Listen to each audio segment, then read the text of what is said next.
A gente falava justamente dessa postura do Bolsonaro desde o início, sendo contra o passaporte vacinal. A gente vai aproveitar e conversar com o nosso advogado constitucional, o Acácio Miranda da Silva Filho, para justamente saber, Acácio, quais são os mecanismos hoje que o presidente tem na mão para justamente assumir o poder sobre essa decisão do passaporte vacinal. Isso é possível ou cabe justamente aos estados e municípios, como foi a decisão do tribunal? Boa tarde, William, boa tarde, Mariana, e boa tarde a todos que nos assistem. Diante do nosso federalismo, cabe, num primeiro momento, ao presidente da República regulamentar este tema através de uma lei federal. Portanto, ele poderia aprovar uma lei nesse sentido. Contudo, quando nós falamos sobre essa possibilidade, é necessário que nós lembremos de dois aspectos. Primeiro deles, o presidente já o fez através de uma portaria, o que não tem este instrumento validade alguma em relação ao tema. E, em segundo lugar, já há um entendimento consolidado no Supremo Tribunal Federal que, em termos de pandemia, vale a norma mais restritiva, seja ela do governo federal, seja ela do governo estadual, seja ela até dos municípios. Diante disso, há uma tendência que, por mais que o presidente use o instrumento necessário para tanto, por mais que ele o faça através de uma lei, é bem provável que os estados e os municípios que o façam de forma diversa vejam prevalecer o seu entendimento. Bem, doutor, mais uma vez, seja bem-vindo aqui ao Top of the Hour. Eu gostaria de nos debruçar um pouquinho mais sobre essa definição que o senhor disse, de que, em termos de pandemia, sempre vale a norma mais restritiva.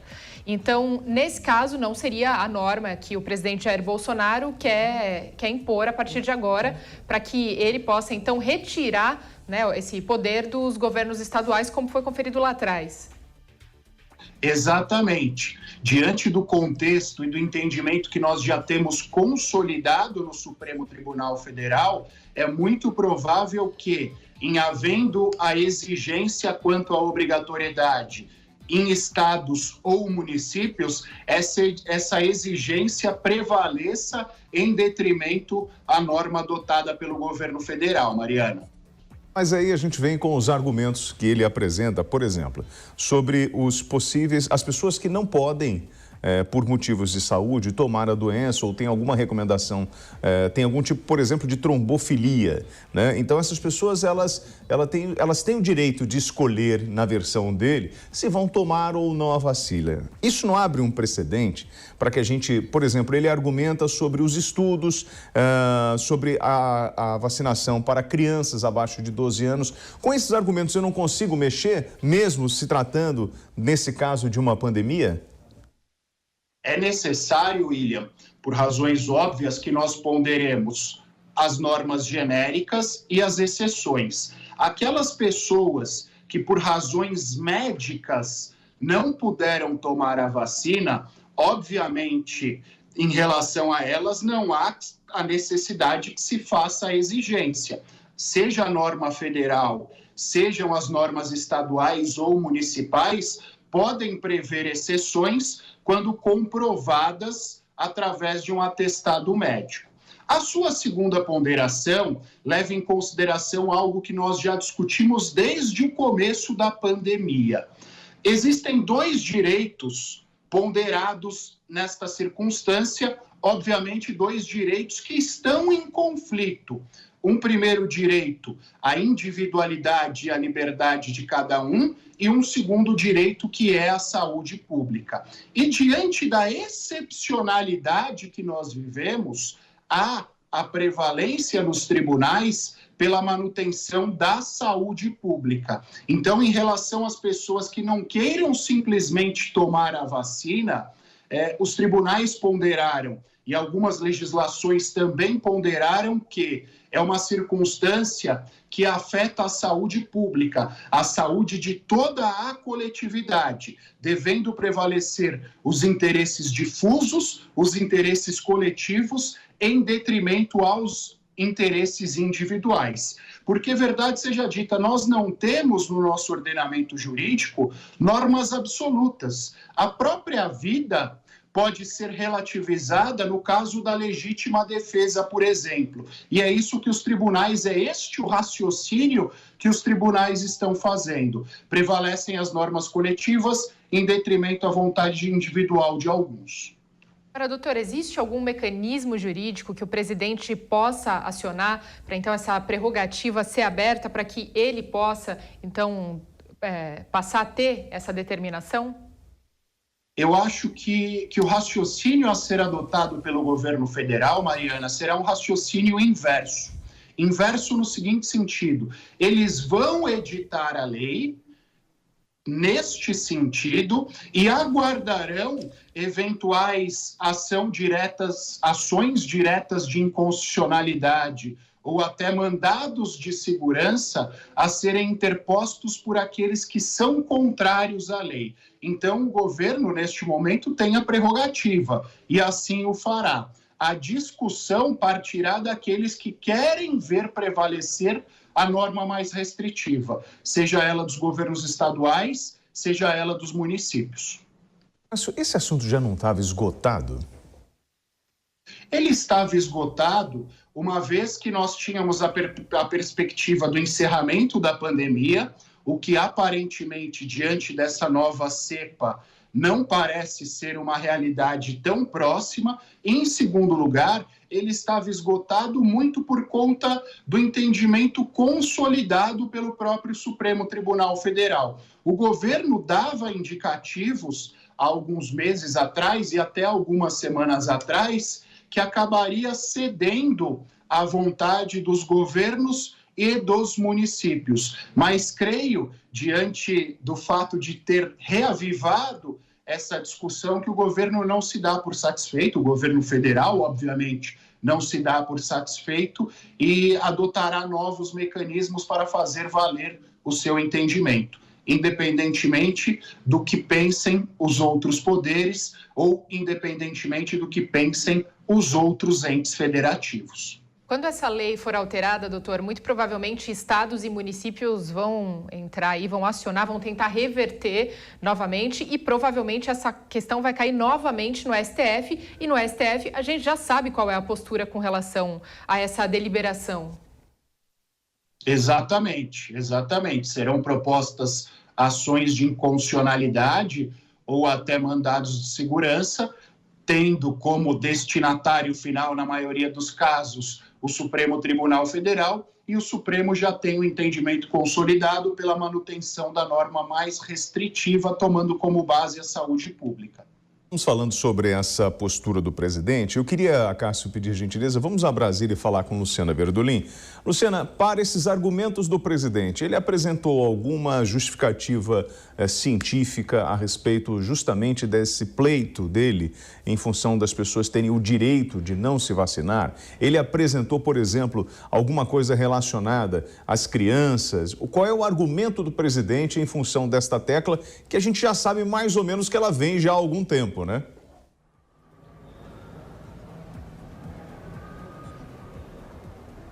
O entendimento do presidente se mantém mais ou menos estável, né? Ele não muda muito. O que ele tem dito é o seguinte: não há comprovação de que a vacina proteja completamente.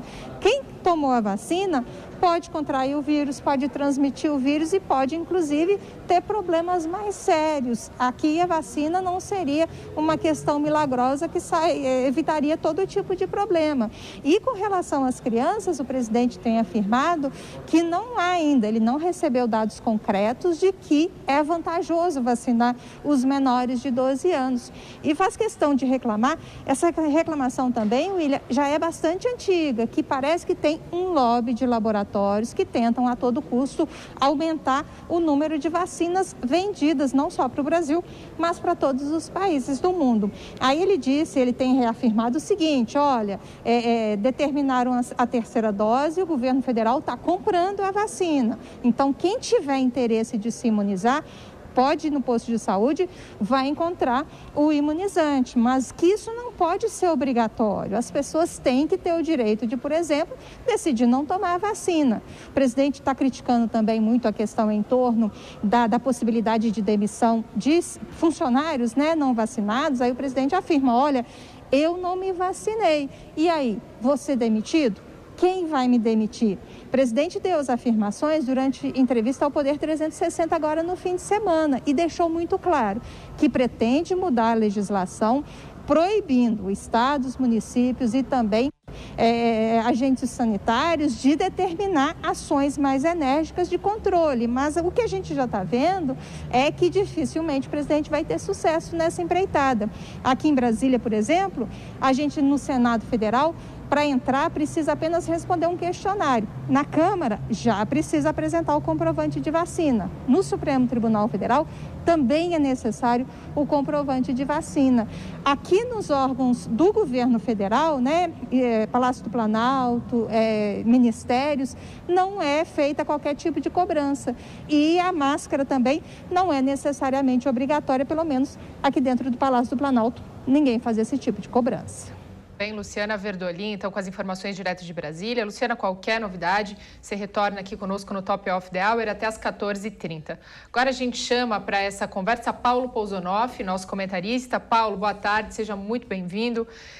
Nós pensamos que já era um debate superado, principalmente essa questão aí das demissões aos não vacinados, né? Boa tarde, Mariana, boa tarde a todos. Realmente, né? Em dezembro de 2021 a gente está discutindo o passaporte vacinal, essa questão das demissões também, é uma coisa até surreal e é uma discussão que ganhou força até nos últimos dias por conta da variante Ômicron, que agora está ficando mais claro ainda de que é uma variante aí muito mais transmissível, mas menos letal, não oferece tanto perigo assim, até os mais apocalípticos já estão começando a aceitar esse fato, que é um fato bastante natural, por vários especialistas que a gente já entrevistou aqui na Jovem Pan. A tendência natural do vírus é se tornar mais transmissível e menos letal. Eu só queria chamar a atenção, eu estava escutando aqui a entrevista com o doutor Acácio, né? Me chamou a atenção a palavra excepcionalidade, e até me fez pensar naquela velha expressão, a gente vive aí tempos de exceção, regime de exceção,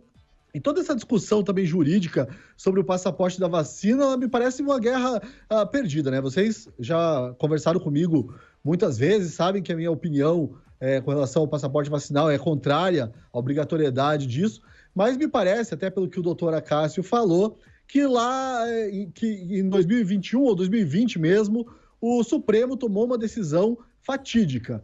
A decisão é de que a humanidade, né, esse coletivo, é superior ao homem, ao indivíduo. É nesse princípio que se baseia as decisões do Supremo em relação à pandemia. Então, acho que se a gente for discutir essa linha, né, basilar, intelectual, que norteou essa decisão do Supremo, a gente vai aqui uma discussão que eu acho que acaba não levando muita coisa, porque essa é a decisão do nosso Supremo progressista, para o qual o indivíduo ele simplesmente tem que se sujeitar à vontade aí dessa abstração iluminista chamada humanidade.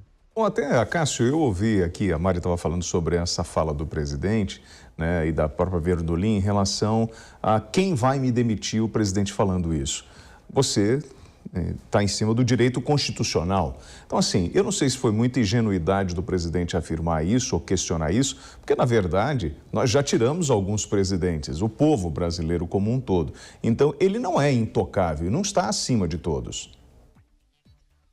Sem dúvida alguma, sem dúvida alguma. Eu acho que o presidente o faz, essa fala do presidente, ela está alicerçada, primeiro, existem vários pedidos de impeachment feitos contra ele que estão parados na presidência da Câmara dos Deputados, e é importante que se frise, é uma discricionariedade do presidente da Câmara dos Deputados. Gostemos ou não, a regra é essa. A gente não pode atropelar a regra sob pena de criarmos uma exceção para aquela ocasião.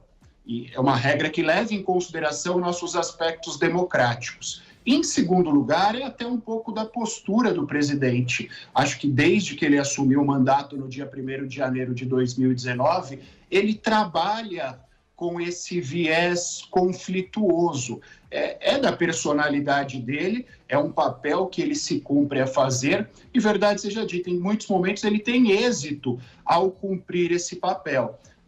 O ponto que nós discutimos é muito exemplificativo nesse sentido. Era uma discussão que já era dada como morta, mas ele percebe, diante do entendimento do Supremo Tribunal Federal e do entendimento da maioria dos governadores e prefeitos, que ele não terá êxito nessa discussão. Mesmo assim, ele mais uma vez traz à tona essa discussão, até porque é um campo onde ele lida muito bem, ele trata muito bem com essa beligerância e normalmente colhe frutos a partir dessa narrativa beligerante. Então, é um risco, mas creio, no meu entendimento, que seja um risco calculado diante de todo esse contexto que nós já temos desenhado. Paulo Pozonoff, pegando esse último trecho aí da explicação do Acácio, pelo que eu entendi, Acácio, por favor, você me corrija se eu tiver interpretado de forma errada, mas o presidente ele vem insistindo, então, em um discurso que não tem o menor embasamento jurídico, como nós já acabamos de dizer aqui, justamente para reforçar um discurso que ele faz para as próprias bases. Mariana, é um discurso, eu estava prestando atenção aqui, o Acácio também estava pensando, é curioso, né, como isso também se liga à eleição de 2022, porque é um discurso que reforça a defesa das liberdades individuais. Eu gosto muito de pensar no substrato desse discurso, o Acácio falou nessa beligerância do presidente, que eu reconheço, ela existe mesmo. Mas, diante aí desse pânico envolvendo a variante Ômicron, de algumas medidas aí que já estão sendo estudadas, e existe esse temor também de novos lockdowns, o presidente acaba se posicionando eleitoralmente para 2022, defendendo as liberdades individuais. O presidente tem essa tese, eu acho que é uma tese bastante legítima, de que essa decisão do Supremo, ela prejudicou a população de várias maneiras. Ela é equivocada também por, como o Acácio mesmo disse, ela privilegia ações restritivas e dos entes menores. Então, de repente, privilegia aquele prefeito do interior mal esclarecido, que não sabe direito interpretar ali o que diz a ciência, né? Se nem os especialistas sabem direito interpretar esses periódicos científicos, é difícil pra caramba.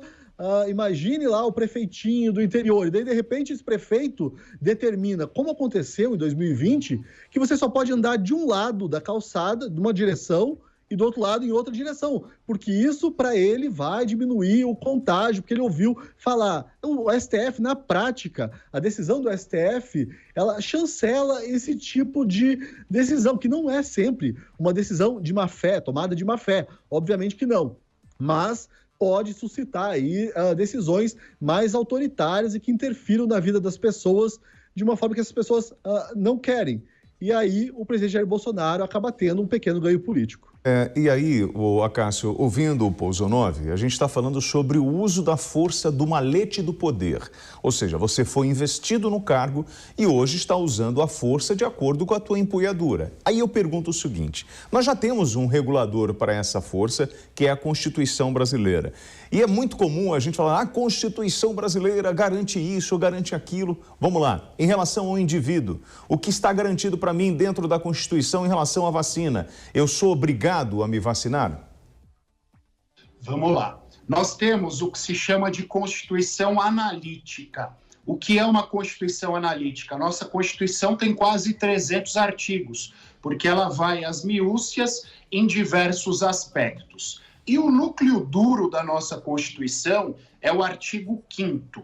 O artigo 5º da nossa Constituição prevê a liberdade individual, prevê o direito de ir e vir, da mesma forma que há a previsão da manutenção da saúde pública. E é o que nós falávamos anteriormente. É perfeitamente razoável, em diversas circunstâncias da vida cotidiana, que se tenha um conflito entre dois direitos garantidos pela Constituição.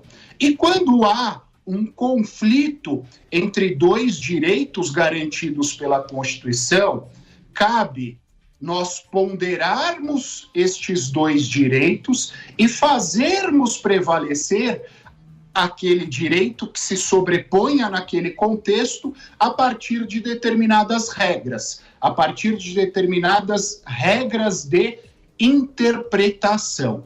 Eu dizia há pouco sobre o direito à vida. O direito à vida é o primeiro direito garantido no artigo 5º da Constituição, mas ele é relativizado no caso da legítima defesa, ou seja, quando alguém esteja impondo uma agressão injusta à vida de outrem, aquele que está sendo agredido pode se defender, inclusive tirando a vida do outro, para fazer prevalecer a sua vida.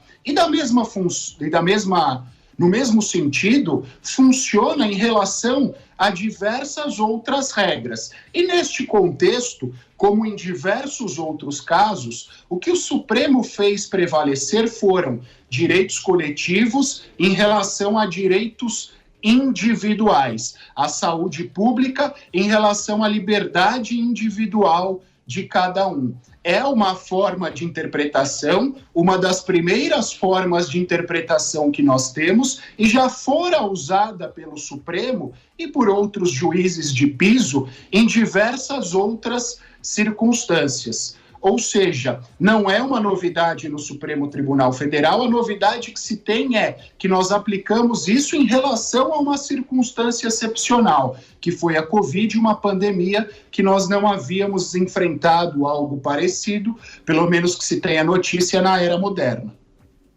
Exatamente, seria esse o posicionamento que eu gostaria até que o Paulo Pozonoff, que tem uma pergunta para o doutor Acácio, que eu gostaria até que o Pozonoff já emendasse, explicando como não adotar, então, medidas restritivas ou até mesmo excepcionais numa situação que, por si só, já é um caso excepcional, como o doutor Acácio muito bem está falando, que é a questão da pandemia. Mas, Paulo Pozonoff, por favor, a sua pergunta para o doutor Acácio.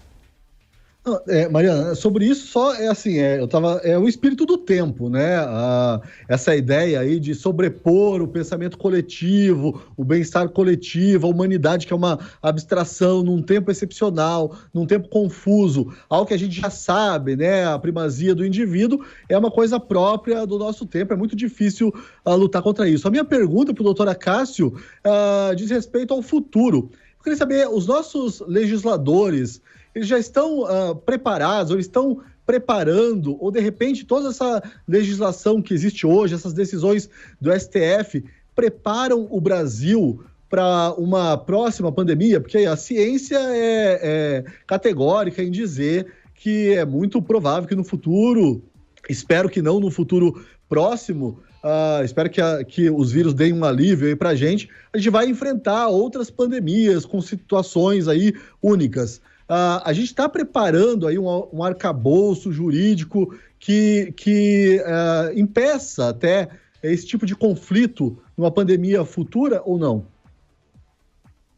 Infelizmente não. E eu vou citar um exemplo para a gente fazer uma correlação. Nos últimos tempos, nós temos criticado muito o Supremo Tribunal Federal por conta de eventual ativismo judicial. Mas esse ativismo judicial do Supremo se dá em virtude da omissão do Poder Legislativo em determinadas circunstâncias. O próprio peso da decisão do Supremo no combate à pandemia evidencia isso. O Supremo só adotou esse posicionamento porque nós não tínhamos uma lei federal regulamentando tais circunstâncias. Portanto, eu não vejo por parte do nosso Congresso Nacional, seja da Câmara dos Deputados, seja do Senado, uma postura nesse sentido. Diante disso, creio, fazendo um exercício de futurologia, que nós ficaremos reféns, mais uma vez, e eu digo refém não no sentido pejorativo, mas reféns no sentido restritivo ou no sentido da regulamentação do Poder Judiciário. Não há vácuo de poder, e nós sabemos bem isso. A partir daquele que tenha como função típica legislar, a partir do momento que esses órgãos não exercem a sua função típica, o órgão regulamentador, que é o Supremo Tribunal Federal, acaba encampando essas funções. Então, se nós tivéssemos, espero que não, uma outra pandemia, acho que nós cairíamos nas mesmas circunstâncias.